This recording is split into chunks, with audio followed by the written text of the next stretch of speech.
The sun began to rise over the Mississippi River, casting a golden glow on the water as the skilled riverboat pilot, Jack Malone, took the helm of his beloved boat, the Belle of the Bayou. Jack had spent years mastering the twists and turns of the river, forming a bond with its every current and eddy. To him, it was more than just a job. It was a way of life. As he guided the boat smoothly along the winding path, he felt at home. The gentle sway of the vessel was like a comforting embrace. Jack loved the thrill of navigating through foggy mornings and stormy nights, always ready for whatever surprises lay ahead. He often paused to admire the lush banks of cypress trees and the bustling wildlife that called this river their home. On this day, however, something felt different. The air was heavy with anticipation as he scanned the horizon. Little did he know that an unexpected encounter awaited him in the depths of his boat. One that would test not only his skills as a pilot but also his courage and sense of justice. As he prepared for another day on the river, Jack was blissfully unaware that adventure was about to change his life forever. As Jack navigated the Belle of the Bayou deeper into the winding river, he decided to check the hold for any supplies that might have shifted during their journey. The smell of damp wood and the faint creaking of the boat accompanied him as he descended into the dimly lit space. It was there, hidden in a shadowy corner, that he stumbled upon an unexpected sight.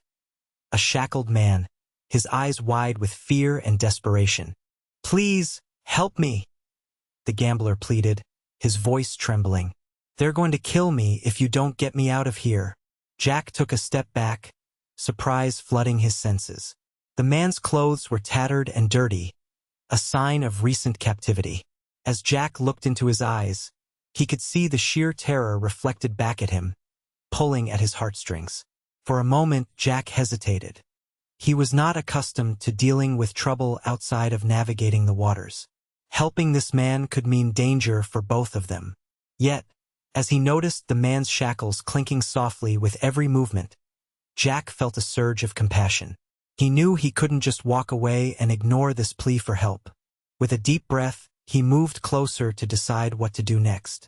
As Jack crouched down beside the shackled gambler, he could see the fear in the man's eyes, but there was also a flicker of hope. "My name is Charlie," the gambler began, his voice shaking slightly. "I used to be a professional card player, known around these parts for my skills. But I got involved with the wrong crowd. Swindlers who promised me big wins and easy money." Charlie's story spilled out like a river overflowing its banks. He explained how he had won a few big games but later fell into a trap set by the gang. They caught him cheating, which wasn't unusual in their world, but instead of letting him go, they decided to make an example of him. They shackled him and planned to take him back to their hideout, where he feared they would end his life as punishment. "I just wanted to be free again," Charlie continued, his eyes filled with determination. "I dreamed of starting anew somewhere far away from this misery." Jack listened intently, fully recognizing the danger that lurked for Charlie if the gang found him again. The stakes were higher than he realized, and his decision to help could change everything for both of them. As Jack listened to Charlie's heartbreaking tale, a storm of emotions swirled within him. He could feel the weight of the man's desperation pressing down on his heart. What if he untied him and it led to more trouble? Jack thought about his own life, the steady flow of the river that he loved so much, and how one wrong decision could shatter that peace. Yet, looking into Charlie's eyes, Jack saw not just fear but a shared humanity. This man was trapped in a nightmare because of choices made in darker times. What if I were in his shoes?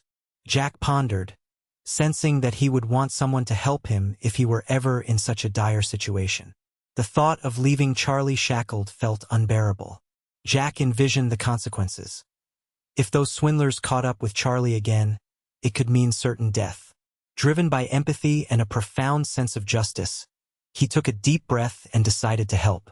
With trembling hands, he reached for the chains binding Charlie's wrists, ready to set him free, fully aware that this choice could alter both their destinies forever. With Charlie now free from his shackles, the urgency of their situation became clear. Jack glanced out the small porthole, noting that they were nearing a secluded part of the river where the banks were thick with trees and brush. It was the perfect opportunity for an escape, but they needed a solid plan. "Do you know where your captors are likely to search?" Jack asked, his mind racing to formulate an escape route. Charlie nodded vigorously. "They'll come looking for me as soon as they realize I'm gone.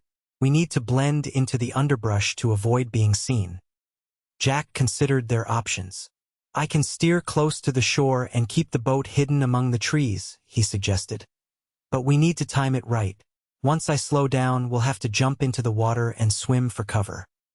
Charlie's eyes lit up with determination. "Let's do it. I can manage. I've always been quick on my feet." The two men exchanged a quick nod of understanding, their hearts pounding in sync with the rhythm of the river. As they approached the spot Jack had chosen, tension filled the air. Every second counted as they readied themselves for what would be a daring leap into freedom. Just as Jack and Charlie prepared to make their escape, a sudden commotion echoed from the deck above. The unmistakable sound of heavy boots thumping against the wooden planks made Jack's heart race. He exchanged a worried glance with Charlie, who seemed to sense the impending danger. Without warning, the gangplank creaked under the weight of several men clad in dark suits and wide-brimmed hats, the infamous Pinkerton agents.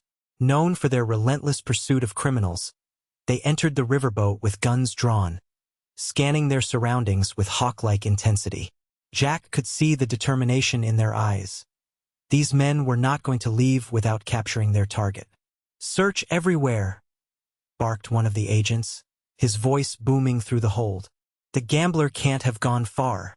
Jack felt a chill run down his spine as he crouched low beside Charlie, holding his breath. He knew they had to act fast. The Pinkertons would soon discover that Charlie was missing, and if they found him before he could escape, it would mean certain doom.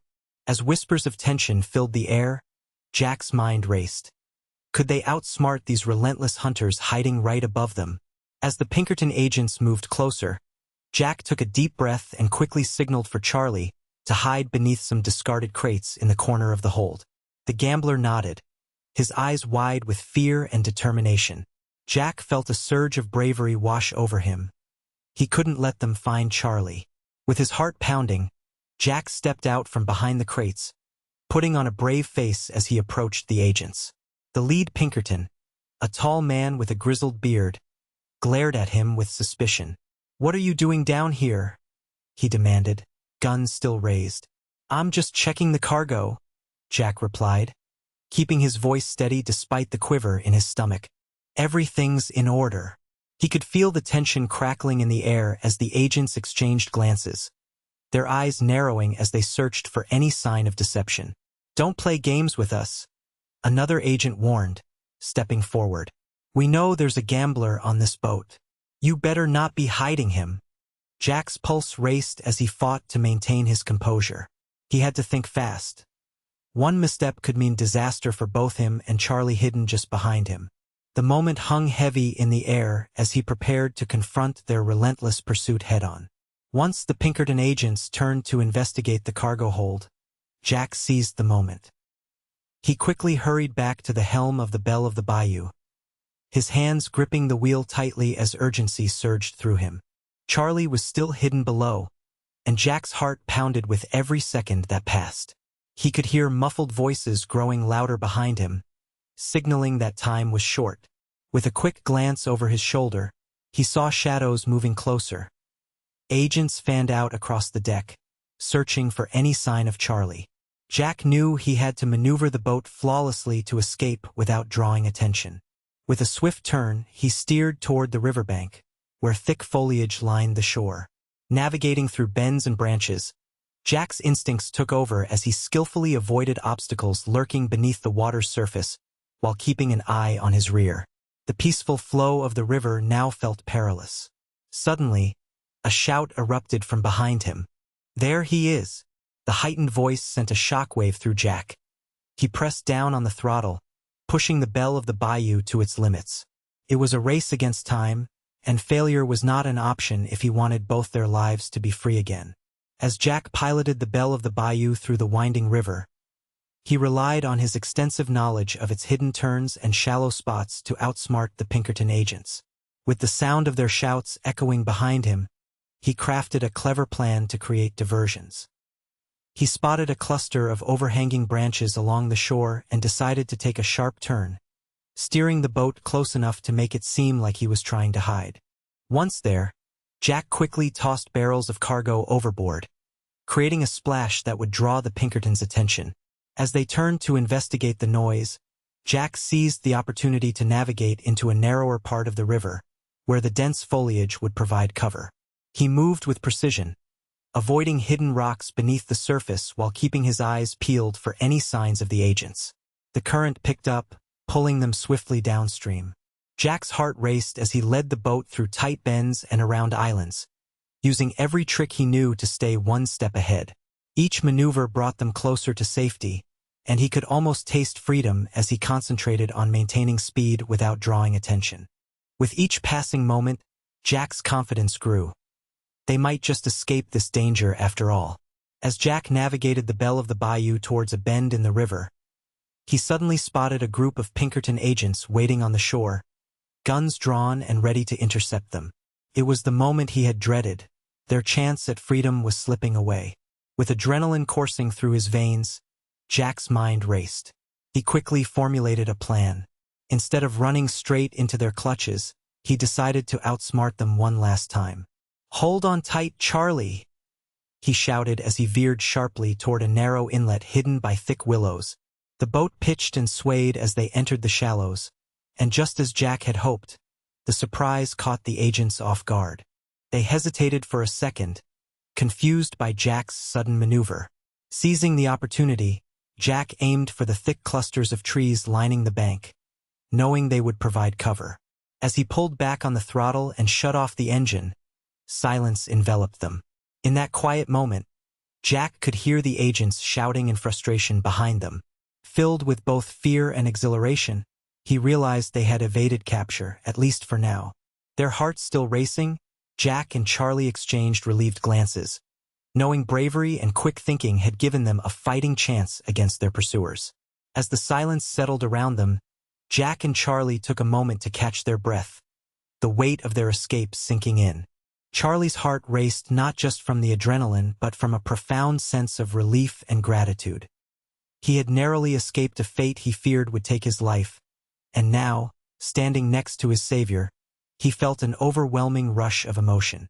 "Thank you, Jack," Charlie said, his voice thick with gratitude. Tears brimmed in his eyes as he continued. "I thought I would never be free again. You risked everything to help me." Jack smiled, feeling a warmth spread through him at Charlie's words. "It wasn't just me. It was us," he replied, realizing the bond they had forged through this harrowing experience. "We fought for your freedom together." The river flowed peacefully around them, a stark contrast to the chaos they had just faced. In that moment, Charlie felt lighter than he had in years. The dream of starting anew was no longer just a distant hope but a palpable reality.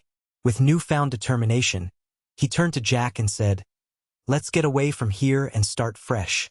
I want to make something of my life." Together, they shared a hopeful glance as they set their sights on freedom. As the sun began to set over the Mississippi River, casting a warm glow across the water, Jack Malone sat at the helm of the Belle of the Bayou, reflecting on the day's extraordinary events. The river, which had always been a source of comfort and adventure, now felt like a living entity that had witnessed both joy and peril. Jack thought about how quickly things could change, from a routine day of piloting to rescuing a man from certain doom. He considered the bravery it took to stand up for what was right and how that decision had led him and Charlie to an unexpected alliance. The risks they faced were daunting, but in overcoming them, Jack realized that sometimes, taking a chance on someone else could forge bonds that are unbreakable. With each ripple in the water behind them, he understood that life on the river was unpredictable, filled with twists and turns just like their journey. As they continued down the winding path toward their new beginning, Jack felt a renewed sense of purpose, a commitment not only to protect those in need, but also to embrace whatever adventures awaited them on this ever-changing river. Freedom was theirs now, and he was ready for whatever lay ahead.